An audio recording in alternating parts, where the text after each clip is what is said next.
नमस्कार दोस्तों, कैसे हैं आप सभी को? आप सभी का रॉस चौहान चैनल में बहुत-बहुत स्वागत है। जैसा कि सीटेट प्रिपरेशन कैसा चल रहा है आप सभी को? चलिए सभी को शुरुआत करते हैं। इस वीडियो के माध्यम से हम और आप दोनों जुड़े हुए हैं सीटेट प्रीवियस ईयर पेपर को लिए।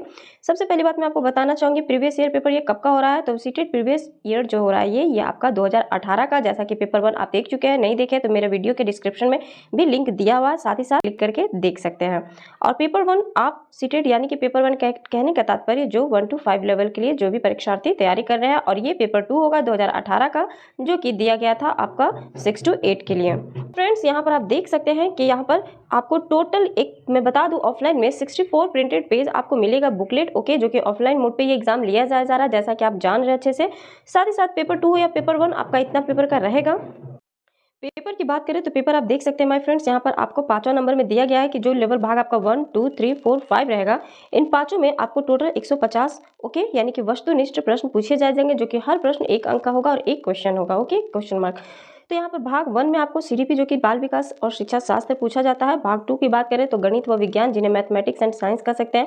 थर्ड आप कहते हैं कि सामाजिक अध्ययन, जिन्हें सामाजिक विज्ञान भी कहते हैं, और ये पार्ट थर्ड आपका सोशल स्टडी, सोशल साइंस के नाम से जाना जाता है। साथ ही साथ भाग 4 की बात करें तो भाषा 1 या तो आप अंग्रेजी चुनिए या तो हिंदी, या फिर लैंग्वेज की बात करें पार्ट 4 में जो भी आपका लैंग्वेज रहेगा। पार्ट 5 की बात करें तो भाषा 2 जो भी आपने चुना हो अंग्रेजी या हिंदी, यानी कि जिन्हें हम लैंग्वेज 2 इंग्लिश या फिर हिंदी जो भी आपके चुने होंगे। तो ये सब आई होप आप देख के अच्छे से समझ गए होंगे। साथ ही साथ उसके बाद नीचे का जो वर्क होगा वो आपका सिर्फ और सिर्फ इतना ही होगा कि आपका जो नाम होगा वो यहाँ पर लिखा जाना चाहिए, आपका रोल नंबर जो होगा वो यहाँ अंकों में होना चाहिए, ओके, जैसे कि 2 5 यहाँ लिखते हैं, 2 5 6 7 इस प्रकार से जो भी हो, जितने भी आपको दिए गए हैं डिजिट वो आपको यहाँ पर अपने एडमिट कार्ड से देख करके अनुक्रमांक जो भी है आपका रोल नंबर लिखना होगा अंकों में, ओके।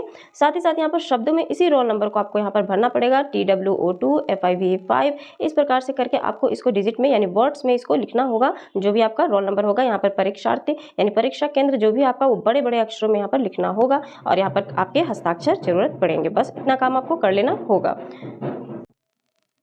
चलिए आगे बढ़ते हैं पार्ट 1। जैसा कि भागवान आप जान रहे हैं चाइल्ड डेवलपमेंट एंड पेडागोजी, जिन्हें बाल विकास और शिक्षा शास्त्र के नाम से जानते हैं। चलिए क्वेश्चन के सही उत्तर सटीक पे जानते हैं कि क्या है। ये आपका जो भी उत्तर आपको देखेंगे वो आपका सीटेड वेबसाइट का अपना आंसर की होगा, और ऑब्वियसली आप जान भी रहे हैं कि इसका उत्तर यही होगा। सबसे पहला क्वेश्चन आपके सामने क्या कहता है?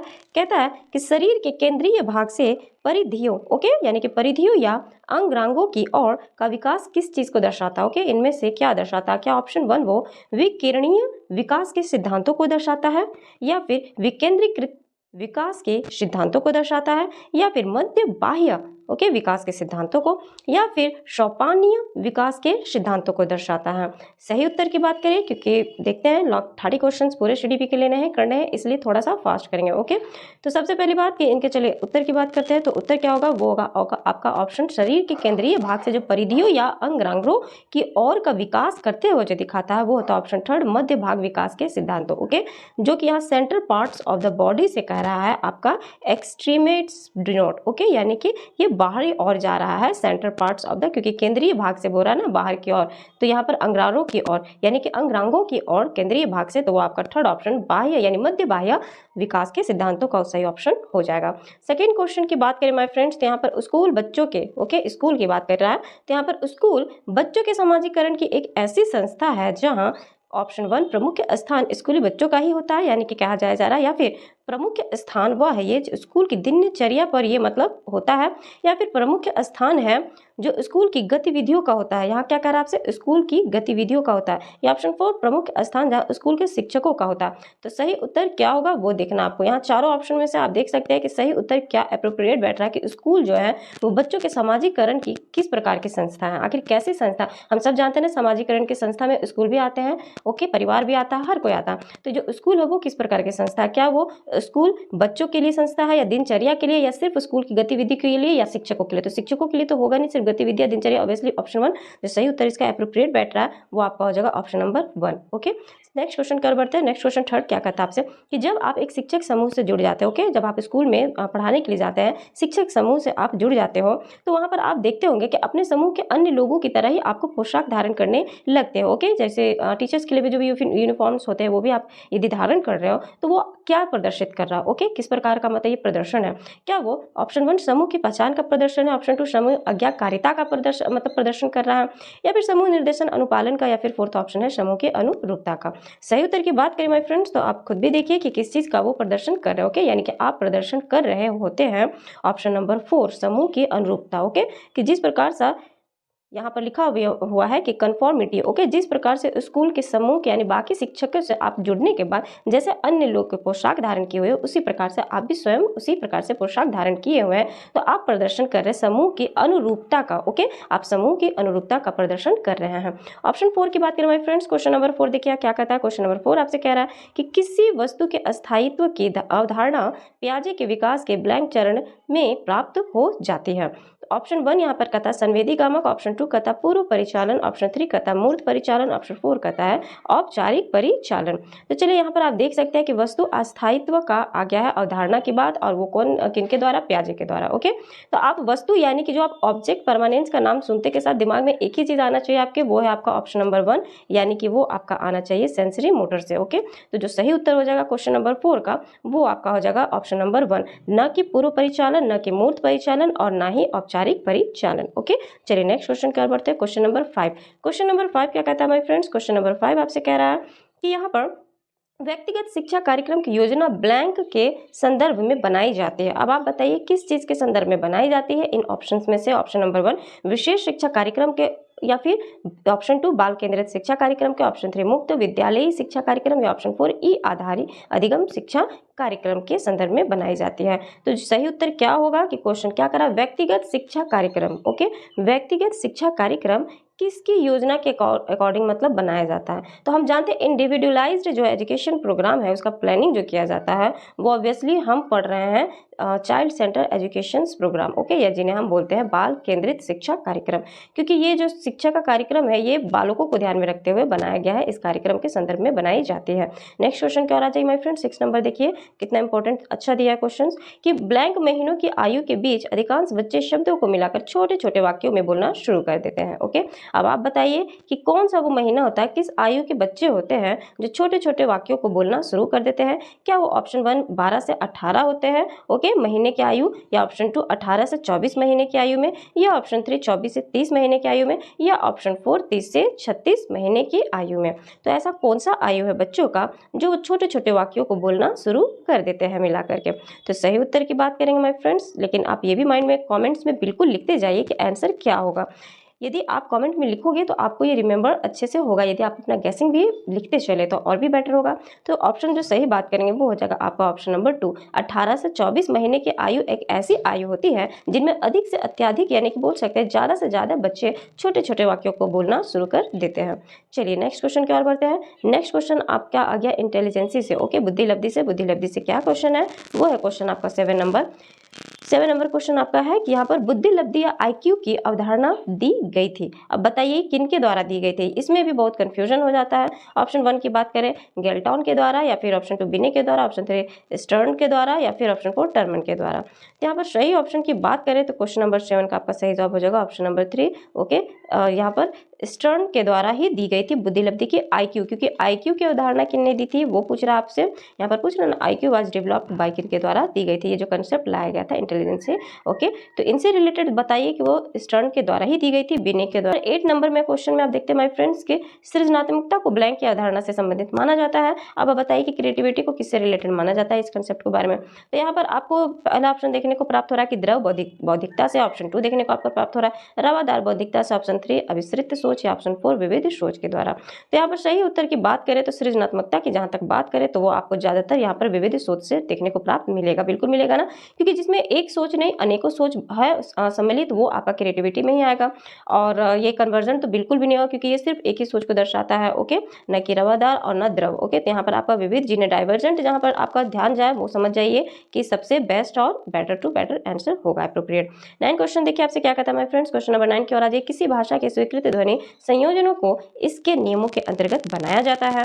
तो बताइए किसके नियमों के अंतर्गत बनाया जाता है। क्या ऑप्शन 1 ध्वनि संबंधी, ऑप्शन 2 व्याकरणीय, या ऑप्शन 3 यहाँ पर वाक्यात्मक या ऑप्शन 4 आपके पास विभक्ति विषयक होगा। तो यहाँ पर विषयक का बात करें कौन सा होगा, तो सही उत्तर आपका जो क्वेश्चन नंबर 9 का हो जाएगा वो हो जाएगा आपका ऑप्शन नंबर 1। ओके, यानी कि ध्वनि संबंधी किसी भी भाषा के स्वीकृति ध्वनि संयोजनों को इसके ध्वनि संबंधी नियमों के अंतर्गत बनाया जाता है। नेक्स्ट 10 क्वेश्चन की ओर आ जाइए, बढ़ जाइए माय फ्रेंड्स। 10 क्वेश्चन आपसे क्या कहता है, जब सोचने की प्रक्रिया किसी भाषा द्वारा प्रभावित होती है तो ऐसी स्थिति को क्या कहते हैं? क्या उन्हें संस्कृति प्रभावित कहते हैं, या फिर भाषा निर्धारित कहते हैं, या फिर संज्ञानात्मक पक्ष कहते हैं, या फिर चौथा नंबर आपका सामाजिक भाषाएं उद्देश्यकृत कहते हैं। तो यहाँ पर सही उत्तर की बात करें तो सही उत्तर आपका हो जाएगा वो हो जाएगा ऑप्शन नंबर 2, भाषा निर्धारित कहते हैं। तो जब सोचने की प्रक्रिया किसी भी भाषा, ओके, किसी भी प्रकार की भाषा द्वारा प्रभावित हो जाती है तो ऐसी स्थिति को आप क्या कहिएगा? भाषा निर्धारित कहिएगा। ओके, और बात करते हैं माय फ्रेंड्स क्वेश्चन नंबर 11। देखिए आपसे क्या कह रहा है। क्वेश्चन नंबर 11 जो कह रहा है वो कह रहा है आपसे कि अपने अनुभव और लक्षणों के, ओके, अपने अनुभव और लक्षणों के आधार पर उपकरणों में खराबी के कारण की परिकल्पना का परीक्षण और रवि उपकरणों की मरम्मत करता है। बताइए वह उपयोग किस चीज़ का कर रहा है वो बताना। ओके, जो वह उपयोग करता है क्या वो ऑप्शन 1 अंतर्दृष्टि का करता है, ऑप्शन 2 कलन विधि का कर रहा है, ऑप्शन 3 मानसिक दृढ़ता का कर रहा है, ऑप्शन 4 अनुमानी विधि का कर रहा है। तो सही उत्तर की यहाँ पर बात करें माय फ्रेंड्स कि अपने अनुभव और लक्षणों के आधार पर उपकरणों में खराबी के कारण की परिकल्पना का परीक्षण जो कर रहा है रवि वो उपकरणों की मरम्मत करता है, तो वो उपयोग कर रहा है ऑप्शन नंबर 4 अनुमानी विधि का। किसका? अनुमानी विधि का वो उपयोग कर रहा है। 12 क्वेश्चन नंबर माय फ्रेंड्स देखिए क्या कह रहा है आपसे। 12 क्वेश्चन कह रहा है आपसे कि दिव्या, ओके, दिव्या अक्सर निर्देशित कार्यों को छोटे छोटे हिस्सों में विभाजित कर आसान बना लेती है, वह उपयोग करती है। किस चीज़ का वो उपयोग कर रही है? कौन? दिव्या। क्योंकि वो अक्सर निर्देशित कार्य जो भी उन्हें निर्देश दिया जाता है किसी भी कार्य के लिए तो छोटे छोटे हिस्सों में उसको पहले वो विभाजित कर देती है, ओके, उसके बाद उसका उपयोग करती है। तो वो क्या कर रहा है, कोशिश कर रही है, क्या वो किस प्रकार का उपयोग कर रही है? कम करने की विधि का, या फिर द्वितीय विस्तारण विधि का, या फिर थर्ड उपलक्ष्य विश्लेषण विधि का, या फिर फोर्थ क्रियात्मक जड़ता नियामक विधि का। तो सही उत्तर की बात करें माय फ्रेंड्स, आपको बता दें कि दिव्या अक्सर जो छोटे छोटे हिस्सों में विभाजित करके अपने कार्य को आसान बना लेती है तो वह उपयोग करती है अपना उपलक्ष्य विश्लेषण का, ओके, यानी कि सब गोल एनालिसिस का वो उपयोग करके ये कार्य को करती है। चलिए नेक्स्ट क्वेश्चन की ओर बढ़ते हैं। नेक्स्ट क्वेश्चन आ जाइए, पुरुष और महिला पर क्या पूछा जा रहा है आपसे। यहाँ पूछा जा रहा है कि पुरुष और महिला की भूमिकाओं का निर्धारण समाज करता है। बताइए कि यह कथन बताता है किस प्रकार का। ऑब्वियसली आप जान रहे होंगे ऑप्शन 1 लैंगिकता एक अंतर्निहित अवतरण का, या फिर ऑप्शन 2 लैंगिकता एक अनुवांशिकता प्रतिभा का, या फिर ऑप्शन 3 लैंगिकता एक अंतर्ज्ञानी अवतरण का, या ऑप्शन 4 लैंगिकता एक सामाजिक अवतरण का। माय फ्रेंड्स ये सब जब आप पढ़ते हो ना, क्वेश्चन जब आपके सामने दिया जाता है एग्जाम हॉल में, और जब आप इन सभी क्वेश्चंस को पढ़िएगा, सबसे पहला तो ये फर्स्ट ऑफ ऑल पढ़ता है वहाँ पर आपको सिचुएशन में सबसे पहले कि क्वेश्चन को अंडरस्टैंडिंग लेवल को समझना है कि क्वेश्चन कह क्या रहा है आपसे। ओके, यदि आप इस क्वेश्चन को समझ रहे हो तो फिर आप फंसोगे ऑप्शंस में कि ऑप्शंस क्या कह रहा है। हो सकता है क्वेश्चन तो मैं समझ गया कि पुरुष और महिला की भूमिकाओं का यहाँ पर निर्धारण बोल रहा है, जो समाज किस प्रकार से करता है वो हमसे क्वेश्चन किया जाए जरा, लेकिन ऑप्शन में मैं बहुत ज़्यादा कंफ्यूज हो जा रहा हूँ कि ऑप्शन में क्या कह रहा है। तो इसी के लिए आपको बहुत जरूरी है कि ऑप्शन की गहराई से उसकी हर एक चीज़ों को समझ पाना। जैसे कि इसके सही उत्तर की यदि हम बात कर ले तो सही उत्तर आपका जो क्वेश्चन नंबर 13 का हो जाएगा वो तो आपका हो जाएगा ऑप्शन नंबर 4, जो कि लैंगिकता एक सामाजिक अवतरण है ना, जो gender as a social construct, क्योंकि ये जो जेंडर बनाया गया है ना, ये पुरुष है, ये महिला है, ये पुरुष वर्ग का वर्क है, ये महिला वर्ग का काम है, तो ये जो निर्धारण किया गया है सामाजिक में, तो ये जो है ये ऑब्वियसली पहले से नेचर ने नहीं बनाया है। नेचर ने सिर्फ पुरुष और महिला को बनाया है, लेकिन उनके द्वारा जो कार्य है ना, कार्य की जो बटौती की गई है, उनके द्वारा कार्यों की भूमिका वो सभी के सभी समाज द्वारा ही निर्धारित की गई है। तो यहाँ पर इसलिए ये सोशल कंस्ट्रक्ट आएगा, यानी कि समाज द्वारा अवतरण, ये सामाजिक बनाव है। तो इन सब चीज़ों को आपको गहराई से समझना होगा तो ही आप इसका एप्रोप्रिएट आंसर को लगा पाएंगे, ढूंढ पाएंगे। अदरवाइज आपको यही नहीं पता होगा कि ये लैंगिकता क्या होता है, सामाजिक अवतरण क्या होता है, ये अंतर्ज्ञानी क्या होता है, या अनुवांशिक प्रतिभा क्या होता है, अंतर्निहित क्या होता है, तो फिर आप इस क्वेश्चन के जाल में फंसकर गलत उत्तर भी दे सकते हैं। चलिए नेक्स्ट क्वेश्चन की ओर बढ़ते हैं। क्वेश्चन नंबर 14 आपसे क्या कहता है। क्वेश्चन नंबर 14 कहता है माय फ्रेंड्स कि ग्रेडिंग, ओके, ग्रेडिंग, कोडिंग, अंकन और क्रेडिट, ये सब जो संचय होता है प्रणाली, वो बताइए किसके कुछ उदाहरण है, इनमें से किसके उदाहरण है वो बताना। क्या वो ऑप्शन 1 परीक्षा के उत्तर पत्रों के मूल्यांकन की प्रक्रिया का उदाहरण है, ऑप्शन 2 कक्षा में बच्चों की स्थिति की निरूपण विधि के उदाहरण है, ऑप्शन 3 आलेख पत्र रिपोर्ट कार्ड में अकादमिक प्रगति को दर्शाने के लिए, या ऑप्शन 4 अधिगमकर्ताओं की उपलब्धि के आकलन की गणन विधि का। सही उत्तर की बात करें माय फ्रेंड्स तो क्वेश्चन 14 आपसे ग्रेडिंग, कोडिंग, अंकन, क्रेडिट हर चीज़ें के बारे में पूछा जा रहा है। इन सभी चीज़ का जो संचय प्रणाली है वो जो है वो किस चीज़ का उदाहरण है, तो वो उदाहरण आपका है ऑप्शन नंबर 4 कि अधिगमकर्ताओं की उपलब्धि के आकलन, ओके, आकलन की गणन विधि, इसी का जो यह है यह उदाहरण पेश करता है। वो कहता है माय फ्रेंड्स 15 क्वेश्चन को भी आप देख लीजिए।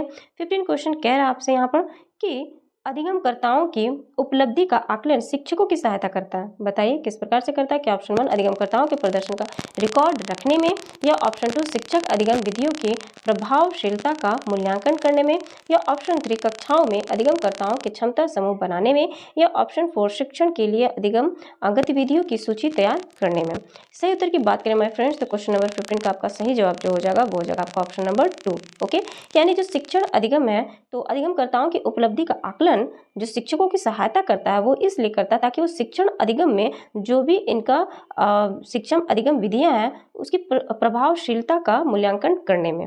नेक्स्ट क्वेश्चन की बात करें माय फ्रेंड्स, क्वेश्चन नंबर देखिए 16 आ जाइए। समावेशी शिक्षा में समावेशी शिक्षा ब्लैंक के सिद्धांत पर आधारित होती है। आप देखिए ये बहुत सिंपल है लेकिन फिर भी हार्ड लगेगा उन लोगों के लिए जो फर्स्ट टाइम या सेकंड टाइम देख रहे हैं, ओके। यानी कि सामाजिक संतुलन, या फिर सेकंड की बात करें समता एवं समान अवसर, या थर्ड की बात करें सामाजिक अस्तित्व एवं वैश्वीकरण यानी कि वैश्वीकरण, या फिर फोर्थ की बात करें तो विश्व बंधुता। तो यहाँ पर सही जवाब की ओर आ जाइए। सही जवाब आपका हो जाएगा समावेशी शिक्षा का जो किस सिद्धांत पर आधारित है, तो समावेशी शिक्षा आपका समता एवं समान अवसर यानी कि इक्विटी एंड इक्वल अपॉर्चुनिटीज के सिद्धांत पर आधारित है, ओके। नेक्स्ट क्वेश्चन की ओर बढ़ जाते हैं। क्वेश्चन नंबर 17 देखिए क्या कहता है। क्वेश्चन नंबर 17 कह रहा है माय फ्रेंड्स कि यहाँ पर दिव्यांगजन, ओके, दिव्यांगजन अधिकार अधिनियम वर्ष ब्लैंक में लागू किया गया है। कब लागू किया गया है? क्या वो सन 1992 में किया गया, क्या वो सन 1995 में किया गया, क्या वो सन 1999 में किया गया, या सन 2016 में किया गया है। सही ऑप्शन की बात करें तो सही उत्तर आपका हो जाएगा क्वेश्चन नंबर 17 का ऑप्शन नंबर 4 सही जवाब, ओके। 2016 में जो ये right of persons with disabilities act जो निकाला गया है वो इनेक्टेड किया गया है कब? 2016 में, ओके। तो इसे लागू किया गया है 2016 में। चलिए नेक्स्ट क्वेश्चन की ओर बढ़ते हैं। क्वेश्चन नंबर 18 क्या कहता है। क्वेश्चन नंबर 18 कहता है माय फ्रेंड्स कि व्यक्तिगत विविधता, ओके, व्यक्तिगत जो विविधताओं वाले बच्चे को पढ़ाने के लिए ऐसे विद्यालय होने चाहिए जहां शिक्षक यानी कि जो इंडिविजुअल डिफरेंसेस वाले जो बच्चे हैं तो उनका पूछा जा रहा है कि उनका किस प्रकार से मतलब जो बच्चों के लिए पढ़ाने के ऐसे विद्यालय एक अलग से विद्यालय होना चाहिए तो वो किस प्रकार से होना चाहिए। क्या वो व्यक्तिगत विविधताओं के आधार पर वर्गीकृत की गई कक्षाओं के विभिन्न वर्गों में पढ़ा सके। तो व्यक्तिगत विविधताओं के आधार पर वर्गीकृत जब किया जाएगा तो फिर क्यों बच्चे वहाँ पर पढ़ेंगे? ऑब्वियसली नहीं है। सेकेंड ऑप्शन की बात करें, रुकिए मैं इसे थोड़ा सा छोटा कर देती हूँ ताकि सारे ऑप्शन आपको क्लियर दिख सके, ओके। तो ऑप्शन आई होप सभी दिख रहे होंगे। तो चलिए नेक्स्ट इसका सेकेंड ऑप्शन की बात करें। सेकेंड ऑप्शन क्या कहता है? सेकेंड ऑप्शन कहता है कि विविध अधिगम यानी कि फर्स्ट हमारा जो नहीं हो गया क्योंकि यहाँ पर वर्गीकृत का बात बोल रहा है ना, इसीलिए। सेकंड में विविध अधिगम आवश्यकताओं के अनुसार विभिन्न शिक्षण अधिगम प्रविधियों का प्रयोग करने में प्रशिक्षित हो, हाँ लगता है। थर्ड है विशिष्ट व्यक्तिगत विविधताओं वाले बच्चों को पढ़ाने में, क्यों सिर्फ विशिष्ट विविधताओं वाले बच्चों को पढ़ाने के लिए, या फिर बच्चों के समरूप अधिगमकर्ताओं बनाने के प्रशिक्षित हो। तो यहाँ पर सही अप्रोप्रिएट उत्तर की बात करें माय फ्रेंड तो क्वेश्चन नंबर 18 का क्वेश्चन नंबर 2 जो ऑप्शन है वो सही जवाब हो जाएगा। क्यों? क्योंकि विविध अधिगम आवश्यकताओं वाले के अनुसार विभिन्न, ओके, यहाँ विभिन्न बोल रहा है ना, विभिन्न शिक्षण अधिगम प्रविधियों का प्रयोग करने में प्रशिक्षित हो। क्योंकि एक नहीं अत्यधिक यदि शिक्षण अधिगम प्रविधियों का प्रयोग किया जाएगा तो उससे बेटर तो मुझे नहीं लगता होगा, ओके, व्यक्तिगत विभिन्नताओं वाले बच्चों के लिए। तो ऐसा विद्यालय में इस प्रकार से होनी भी आवश्यकता है। 19 नंबर देखिए क्या कहता है मेरे फ्रेंड्स। क्वेश्चन नंबर 19 कहता है आपसे कि निःशुल्क, ओके, यहाँ पर बोला जाए जा रहा आपको निःशुल्क एवं अनिवार्य बाल शिक्षा अधिकार अधिनियम 2009 दिव्यांग बच्चों के निःशुल्क शिक्षा के यहाँ पर अधिकारों को सुनिश्चित करता है। तो कितने से कितने जो बच्चे हैं उनको कितने right of childrens to free and compulsory education जो एक्ट पारित हुआ था 2009 में, यानी कि शिक्षा का अधिकार अधिनियम निःशुल्क वाले फ्री में। तो वो बताइए कि जो हुआ था वो दिव्यांग बच्चों के निःशुल्क शिक्षाओं के अधिकारों को सुनिश्चित करता है। कितना? ऑप्शन 1 6 से 18 वर्ष तक के लिए, यानी कि या फिर 3 से 18 वर्ष तक के लिए, या फिर थर्ड ऑप्शन 6 से 14 वर्ष तक के लिए, या फिर फोर्थ ऑप्शन 4 से यानी कि 6 से 22 वर्ष तक के लिए। तो ऑब्वियसली जो नॉर्मल बच्चे हैं उनको निःशुल्क भी अनिवार्य शिक्षा बाल शिक्षा अधिकार अधिनियम दिए गए हैं, और जो दिव्यांग है उनको भी दिए गए हैं। तो यहाँ पर आपको दिव्यांग वाले बच्चों के लिए पूछा जाया जा रहा है, और जो डिजेबिलिटीज है उनको, उन बच्चों को आपको ध्यान में रखते हुए बताना कि कितने एज ग्रुप में उनको निःशुल्क मतलब एजुकेशन प्राप्त करने के लिए दिया गया है 2009 के अकॉर्डिंग।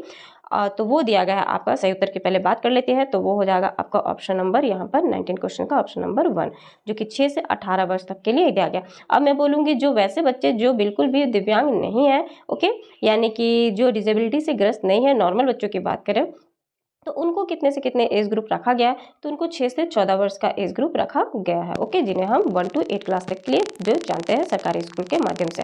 चलिए ये तो जान गए हम लोग। अब 20 क्वेश्चन भी जान जाइए। 20 क्वेश्चन देखिए आपको क्या कहता है।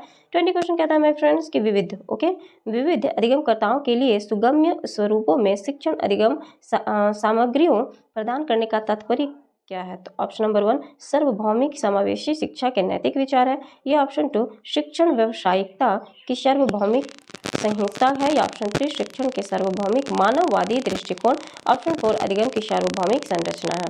तो सही उत्तर की मैं बात कर लेते हैं माय फ्रेंड्स। चलिए सही उत्तर की ओर देख लेते हैं। क्वेश्चन नंबर 20 का आपका इनमें जो सबसे अप्रोप्रिएट आंसर बैठ रहा है कि विविध अधिगमकर्ताओं के लिए सुगम्य स्वरूपों में विविध यानी कि सुगम्य स्वरूपों में शिक्षण अधिगम सामग्रियों प्रदान करने का तात्पर्य जो होगा वो होगा अधिगम की सार्वभौमिक संरचना, क्योंकि ऑब्वियसली ये सार्वभौमिक संरचना कब हो रहा है? यूनिवर्सल, ओके, यहाँ पर यूनिवर्सल का नाम दिया गया है। तो ऐसा यूनिवर्सल लर्निंग की यदि हम बात करेंगे तो वो बिल्कुल सही होगा। तो इसलिए सार्वभौमिक संरचना, ओके, डिजाइन किया गया है यूनिवर्सल लर्निंग का, तो यही अधिगम की सार्वभौमिक संरचना ही सबसे अप्रोप्रिएट आंसर होगा। चलिए क्वेश्चन नंबर हम नेक्स्ट बढ़ जाते हैं। नेक्स्ट क्वेश्चन आपका है 21 नंबर, ओके। अब 21 नंबर क्या क्वेश्चन कह रहा है आपसे? 21 नंबर क्वेश्चन कह रहा है माय फ्रेंड्स कि स्व जागरूकता एवं संज्ञानात्मक सक्षमताओं। चलिए 21 क्वेश्चन की ओर बढ़ जाते हैं। स्व जागरूकता एवं संज्ञानात्मक क्षमताओं का नियंत्रण जैसे योजना बनाना, समीक्षा करना और संशोधन करना इत्यादि ब्लैंक में अंतर्निहित है। क्या वो ऑप्शन 1 केंद्रीकरण है, ऑप्शन 2 संज्ञान बोध, ऑप्शन 3 संज्ञान, या ऑप्शन 4 समायोजन? सही उत्तर की बात कर लेते हैं माय फ्रेंड्स, तो वो हो जाएगा आपका ऑप्शन नंबर 2 संज्ञान बोध, ओके। ये इसका सही जवाब होगा, जिसे मेटाकॉग्निशन के नाम से भी आप जानते हैं। चलिए नेक्स्ट क्वेश्चन की ओर बढ़ते हैं। नेक्स्ट क्वेश्चन 22 क्वेश्चन क्या कहता है माय फ्रेंड्स? 22 क्वेश्चन कह रहा है आपसे कि जब बच्चे प्राप्त की गई सूचनाओं की व्याख्या करने के लिए अपने अनुभवों के आधार पर सोचते हैं तो उसे क्या कहा जाता है? क्या उसे मतलब प्रतिक्रियावादी सोच कहेंगे, या सृजनात्मकता सोच कहेंगे, यानी कि सृजनात्मक सोच है उसकी, यानी कि क्रिएटिव वाली थिंकिंग, या फिर ऑब्स्ट्रैक्ट जिन्हें अमूर्त नाम से जानते हैं, या फिर मूर्त जिन्हें कॉन्क्रीट के नाम से जानते हैं? तो यहाँ पर बात करेंगे माय फ्रेंड्स सही जवाब की कि 22 क्वेश्चन आपसे कह रहा है कि बच्चे जो भी सूचना उनको प्राप्त होती है उनको व्याख्या करने के लिए, व्याख्या कहने के यानी कि उनको बताने के लिए किन्हीं और को अपने जो भी एक्सपीरियंस है उस चीज़ को वो किस प्रकार से ग्रहण किया उसको बताने के लिए, व्याख्या करने के लिए वो अपने अनुभव के आधार पर किस प्रकार से सोचते हैं, तो वो सोचते हैं मूर्त अनुभव, ओके। कैसे सोचते हैं? मूर्त अनुभव के आधार पर वह सोचते हैं।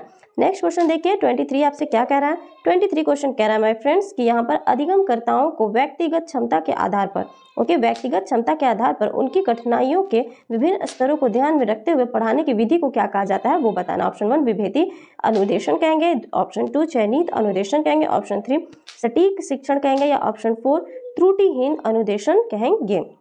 सही जवाब की बात करें माय फ्रेंड्स तो उन्हें हम कहेंगे विभेदी अनुदेशन। क्या कहेंगे? विभेदी अनुदेशन, जिन्हें इंस्ट्रक्शंस के नाम से भी जानते हैं।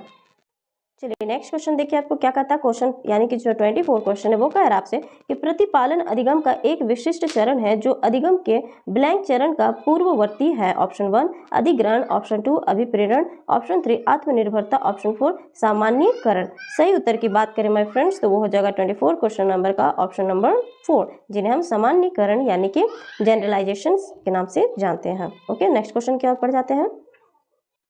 25 क्वेश्चन जनजोग का मानना था, क्या मानना था कि जनजोग का यह मानना है कि संज्ञान और भाव, ओके, जिन्हें कॉग्निशन और इमोशन के नाम से जानते हैं, तो वो ब्लैंक होते हैं। कैसे होते हैं? ऑप्शन 1 अन्योन्याश्रित होते हैं, या ऑप्शन 2 स्वतंत्र होते हैं, ऑप्शन 3 अंतर संबंधित होते हैं, ऑप्शन 4 एकीकृत होते हैं। तो सही ऑप्शन की ओर हम बढ़ते हैं, वो हो जाएगा आपका ओके। सही जवाब की बात करें माय फ्रेंड्स तो सही जवाब हो जाएगा आपका ऑप्शन नंबर 2 स्वतंत्र होते हैं। चलिए बढ़ते हैं माय फ्रेंड्स। 26 कहता है आपसे पहले से सीखे हुए कार्यों में सुधार लाने के लिए शिक्षक बच्चों को प्रदर्शन देकर सिखा रहा है। वह शिक्षण की किस विधि का उपयोग कर रहा है, क्या वो अनुकरण का उपयोग कर रहा है, क्या वो अवलोकन का उपयोग कर रहा है, क्या वो संशोधन का उपयोग कर रहा है या प्रतिरूपण का उपयोग कर रहा है। 26 का हो जाएगा सही उत्तर आपका प्रतिरूपण, ओके, जिसे मॉडलिंग कहते हैं। चलिए नेक्स्ट कह रहा माय फ्रेंड्स 27 क्वेश्चन नंबर कि मैन्य, ओके, मैन्य और जेनिस के अनुसार निर्णय लेने वाले बच्चे समस्या का विश्लेषण करते हैं, विकल्पों की सूची बनाते हैं और इसके फायदे नुकसान के प्रत्येक पहलू पर विचार करते हैं। तो बताइए कि उसका व्यवहार क्या प्रस्तुत कर रहा है, क्या उनका व्यवहार चौकस है या सतर्क है या निवर्तन है, यानी कि यहाँ पर बात, या फिर उसका ऑप्शन यहाँ पर निवर्तमान है या फिर फोर्थ है निरंकुश है। सही उत्तर की बात करें माय फ्रेंड्स तो 27 क्वेश्चन नंबर का आपका उत्तर हो जाएगा यहाँ पर ऑप्शन नंबर 2 जो कि है सतर्क, ओके। 28 क्वेश्चन नंबर क्या कहता है, 28 क्वेश्चन कह रहा है आपसे कि एक समस्या सुधारक बच्चा ब्लैंक विचार के आधार पर कथनों की सच्चाई या संभावना का मूल्यांकन करता है, क्या वो सृजनात्मक है, क्या वो सौंदर्यबोध या फिर थर्डामूर्त या फिर तार्किक की ओर ध्यान दे रहा है। तो यहाँ पर जो सही जवाब हो जाएगा एक समस्या सुधारक बच्चा जो है वो किस विचार के आधार पर कथनों की सच्चाई या संभावना का मूल्यांकन करता है, तो वो करता है आपका तार्किक, ओके, क्योंकि एक समस्या सुधारक बच्चा है इसलिए वो तार्किक जो है वैसे विचार का आधार कथनों या सच्चाई संभावना का मूल्यांकन कर सकता है। नेक्स्ट क्वेश्चन की बात करें माय फ्रेंड्स 29 क्वेश्चन क्या चाहिए। 29 क्वेश्चन देखिए आपसे क्या कह रहा है कि जिस दिए गए कार्य को करते समय बच्चा स्वयं आनंद हुए अनुभव प्राप्त करते हैं उसे बताइए कि क्या कहा जाता है। क्या, यानी कि बच्चों को कोई भी कार्य दिया जा रहा है तो उसे करते वक्त बहुत आनंद फील कर रहे हैं, उन्हें बहुत मजा आ रहा है उस काम में, ओके। तो उस अनुभव को जो भी वो प्राप्त कर रहे हैं उस कार्य को करते हुए, तो उस समय जो भी अनुभव उनमें उत्पन्न हो रहे हैं तो उसे क्या कहा जाता है, क्या उसे ड्रिल और अभ्यास कहेंगे, क्या उसे उपभोक्ता प्रकार का कार्य कहेंगे या फिर निर्माणात्मक प्रकार का कार्य कहेंगे या समस्यात्मक प्रकार का कार्य कहेंगे। तो ये समस्यात्मक प्रकार का कार्य तो नहीं कहेंगे, निर्णयात्मक प्रकार का भी कार्य नहीं कहेंगे, हाँ उपभोक्ता प्रकार के कार्य, उसको उसके प्रकार का वो टास्क दिया गया है, ओके, जिस प्रकार का वो मतलब जिसमें उसे आनंद है, इसलिए सही उत्तर इसका एप्रोप्रिएट हो जाएगा ऑप्शन नंबर 2, ओके। उपभोक्ता प्रकार का कार्य दिया गया था, बच्चे जिस प्रकार से जिस चीज़ में आनंदमय लेते हैं उसी प्रकार से उनको दीजिएगा टास्क, तो उनको और भी अच्छे से अनुभव से प्राप्त मतलब उनको करेंगे और उनमें प्राप्त अनुभव भी वो ज़्यादा और करते हैं, तो इसी चीज़ को आपको कहा जाता है उपभोक्ता प्रकार का कार्य। 30 नेक्स्ट क्वेश्चन आपका 30 नंबर बोलता है बहुसंवेदी शिक्षण अधिगम की प्रविधि में अधिगम संवर्धन हेतु दृश्य श्रव्य स्पर्श और ब्लैंक संवेदनाओं का एक साथ प्रयोग किया जाता है। इन सभी के अलावा जैसे देखना, सुनना, स्पर्श करना और साथ ही साथ वो कौन सा एक और है जो संवेदना है जो सब एक साथ प्रयोग किया जाता है, क्या वो गति बोधक में होता है या कर्ण कोटर में होता है या फिर प्रत्यक्षीकरण में या फिर अवलोकन में, तो वो होता है आपका सही उत्तर हो जाएगा आपका ऑप्शन नंबर यहाँ पर 1, ओके, यानी कि गति बोधक में होता है। कहाँ होता है, गति बोधक में, ओके। तो गति बोधक में ये संवेदनाओं का एक साथ सभी का प्रयोग किया जाता है, ओके माय फ्रेंड्स। ये हमारा सीडीपी का जो हो गया वो टोटल 30 क्वेश्चन आपके कंप्लीट हो चुके हैं। आई होप्स आप इसे प्रैक्टिस के द्वारा आने वाले एग्जाम की प्रिपरेशन को और भी ज़्यादा मजबूती से उसको प्रिपरेशन को तैयार कीजिए। क्यों कीजिए, क्योंकि प्रीवियस ईयर पेपर आप जो जैसा अभी इनमें से क्वेश्चंस देखे हैं सेम टू सेम बिल्कुल भी नहीं आने वाला है, हाँ, लेकिन आपको इन टॉपिक से इतना समझ में आएगा कि किस प्रकार से क्वेश्चन में चेंजिंग हर साल हमें देखने को प्राप्त यानी कि मिलते हैं और किस किस प्रकार से क्या क्वेश्चन का लेवल क्या होता है, क्वेश्चन कि किस प्रकार से कहाँ से किस किस टॉपिक से आपको पूछे जाते हैं, ओके।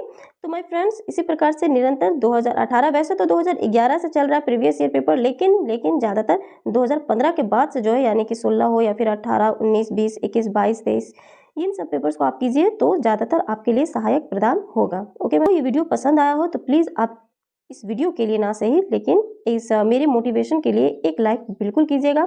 साथ ही साथ इसी प्रकार से प्रीवियस ईयर पेपर के साथ निरंतर जुड़े रहना चाहते हैं हमसे तो चैनल को सब्सक्राइब कर लीजिएगा ताकि हम नेक्स्ट वीडियो में नेक्स्ट 2019 का पेपर है वो ला सके, फिर 2020 का, फिर 2021, 22, 23 इसी तरीके से हम धीरे धीरे आगे बढ़ते रहेंगे। आपको इस वीडियो के माध्यम से अपना ओपिनियन देना हो आप कमेंट में आराम से लिख सकते हैं, दे सकते हैं, जब भी तुरंत ना सही लेकिन लेट से सही, लेकिन मैं उसका जवाब जरूर दूंगी। साथ ही साथ फ्रेंड्स मिलते हैं हम अपने नेक्स्ट वीडियो में, तब तक के लिए आपका बहुत बहुत धन्यवाद।